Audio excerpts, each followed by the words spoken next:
দিনটা ছিল শুক্রবার বিকেল। বাড়ির গেট খুলে একটা গাড়ি ঢুকলো। আমি দূর থেকে দেখলাম, ও জিহাদ। আগের চেয়েও আরো পরিণত, আরো আত্মবিশ্বাসী। হাতে একটা ব্যাগ, পরনে শার্ট প্যান্ট, চুলে হালকা ঝড়ের ছোঁয়া। আমার বুকের ভেতরটা যেন ধুকধুক করতে লাগলো। ও হাসলো, ঠিক সে পুরনো হাসি, আর বলল, কি রে আফিয়া, চিনতে পারছিস না?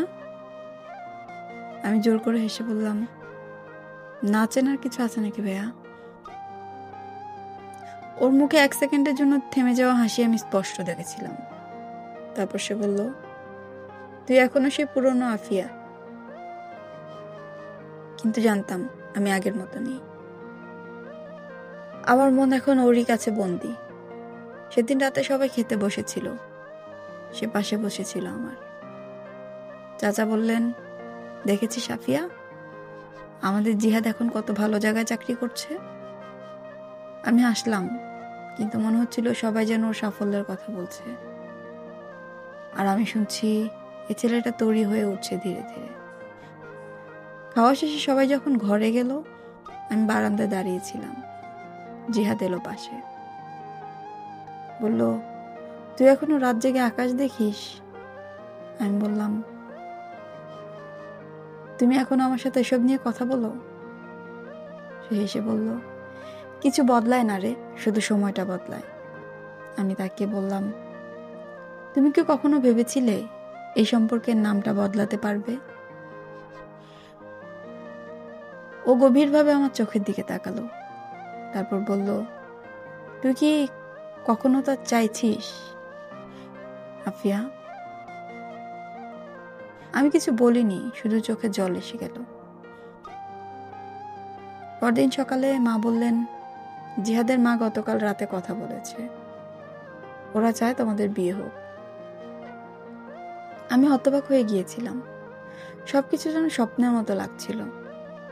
আমি বললাম, মা, মানুষ কি ভাববে চাচাতো ভাইয়ের সাথে বিয়ে হলে? মা বললেন, কেন, এটা তো অসম্ভব কিছু না। আমি চুপ করে মায়ের মুখের দিকে তাকিয়েছিলাম। সেদিন মনে হয়েছিল ভালোবাসা আসলে সম্পর্কের সীমা মানে না। কিন্তু গল্প এখানে শেষ হয়নি। পরিবারের বাইরে সবাই বিষয়টা মেনে নেয়নি।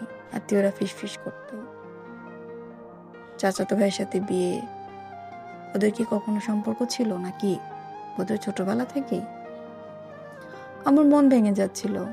কখনো মনে হতো সমাজের চোখে আমরা হয়তো অপরাধী, কিন্তু হৃদয়ের চোখে, এই চোখে আমি শুধু একটাই মানুষকে দেখি, জিহাদ। এক রাতে আমি ওকে ফোন করে বলেছিলাম, দেখো সবাই কত আজে বাজে কথা বলছে, আমাদের সম্পর্ক ছিল ছোটকাল থেকেই।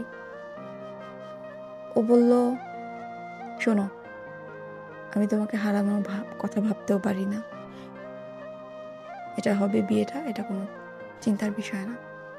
আর মানুষ অনেক কথা বলবেই। ওরে একটিমাত্র বাক্যই আমার জীবনে সবচেয়ে বড় সাহস হয়ে গিয়েছিল। তখন থেকে আমি ওর অপেক্ষায় দিন গুনতে শুরু করলাম। প্রতিদিন আয়নার সামনে দাঁড়িয়ে ভাবতাম, এই মেয়েটাই কি জিহাদের বউ হবে? চুল ঠিক করতাম, ওর পছন্দের রঙের ওড়না পরতাম, এমনকি ওর প্রিয় সুগন্ধিও লাগাতাম। মনে হতো প্রতিদিনই ওর জন্য নিজেকে সাজিয়ে রাখছি। হয়তো আজও আসবে, বলবে, আফিয়া, আমি আর তোর থেকে দূরে থাকতে পারবো না। এক বিকেলেও সত্যি এসে দাঁড়ালো দরজায়, বলল, আমি চাচার সঙ্গে কথা বলেছি, সব ঠিক হয়ে গেছে। আমি অবিশ্বাসের চোখে তাকালাম, মানে? ও বলল, আমাদের বিয়ে ঠিক হয়ে গেছে। আমার চোখের জল গড়িয়ে পড়ছিল, কিন্তু সে কান্না দুঃখের না, স্বস্তির, স্বপ্ন পূরণের কান্না। আমি ধীরে ধীরে বললাম, তুমি জানো জিহাদ, তুমি আমার জীবনের প্রথম ভালোবাসা, আর এখন আমাদের জীবন সঙ্গী আমরা। আর সে বলল, তুই ছিলি আমার শুরু, এখন তুই আমার শেষ। আসলে ভালোবাসা কোনো সম্পর্কের নাম নয়, ভালোবাসা হচ্ছে একে অপরকে নিজের মতো করে খুঁজে পাওয়া। আর আমি খুঁজে পেয়েছি আমার সেই মানুষটাকে, আমার জিহাদকে। আজ অনেক দিন পর মনে হচ্ছে বুকের ভেতর একটা শূন্যতা পূর্ণ হতে শুরু করেছে। জিহাদ, যে একসময় আমার চাচাতো ভাই ছিল, আছে আমার সবকিছু। কিন্তু সবকিছু পাওয়ার পথে কতটা ভাঙা আমি, সেটা হয়তো জিহাদও জানে না। বিয়ের পর প্রথম কয়েক মাসে আমাদের মধ্যে যেন অদ্ভুত দূরত্ব ছিল। আমরা একে অপরকে চিন্তাম অনেক আগে থেকে, কিন্তু স্বামী স্ত্রীর সম্পর্কটা ভিন্ন। একসাথে থাকা, একসাথে খাওয়া, সকালে তার অফিসের জন্য তৈরি করে দেয়া, সবকিছু যেন নতুন ছিল। আমি বুঝতাম জিহাদও চেষ্টা করছে, কিন্তু ওর চাচাতো ভাইয়ের পরিচয়টাকে ভুলতে পারছিল না। এক রাতে বৃষ্টির শব্দে ঘুম ভেঙে গেল আমার। জানালার পাশে দাঁড়িয়ে দেখি জিহাদ চুপচাপ আমার দিকে তাকিয়ে আছে। আমি জিজ্ঞেস করলাম, কি হলো? ও কিছু না বলে উঠে এসে আমার কাঁধে হাত রাখলো। বলল, তুমি জানো তোমাকে ছোটবেলা থেকেই ভালোবাসি, কিন্তু এই ভালোবাসাটা এখন নতুন মানে পেয়েছে। আফিয়া, আমি তোমাকে শুধু ভালোবাসি না, তোমাকে ছাড়া নিজের অস্তিত্বও কল্পনা করতে পারি না। ওর কণ্ঠটা কাঁপছিল। আমি কিছু বলতে পারছিলাম না, শুধু চোখের পানি গড়িয়ে পড়ছিল গাল বেয়ে। সে রাতে প্রথমবার মনে হলো চাচাতো ভাই নয়, আমি যেন আমার প্রেমময় স্বামীর বুকেই আছি। পরদিন সকালে জিহাদ অফিসে যাওয়ার আগে বলল, তুমি আমার জীবনের সবচেয়ে বড় আশীর্বাদ আফিয়া। এখন থেকে আমি প্রতিদিন তোমার মুখে হাসি দেখতে চাই, মুখটা যেন মলিন না হয়। ওরে এক লাইনে আমার পুরো জীবন বদলে গেল। আমি হাসলাম আর প্রথমবারের মতো ওর হাতটা নিজের হাতে নিয়ে বলেছিলাম, তুমি শুধু আমার স্বামী নও, তুমি আমার নিরাপত্তা, আমার ভালোবাসার নাম জিহাদ। দিন যেতে লাগলো, আমাদের জীবনে ছোট ছোট সুখ জমতে শুরু করলো। আমি রান্নাঘরে কাজ করতাম, জিহাদ এসে চুপি চুপি পেছন থেকে জড়িয়ে ধরতো। কখনো অফিস শেষে ফোন দিত, তুমি খেয়েছো তো, আমি তোমাকে খুব মিস করছি। আর আমি হেসে বলতাম, তুমি তো এখনো বাসা থেকেই বের হওনি। ছোট ছোট মুহূর্তগুলোই যেন আমাদের ভালোবাসার বড় স্মৃতি হয়ে উঠল।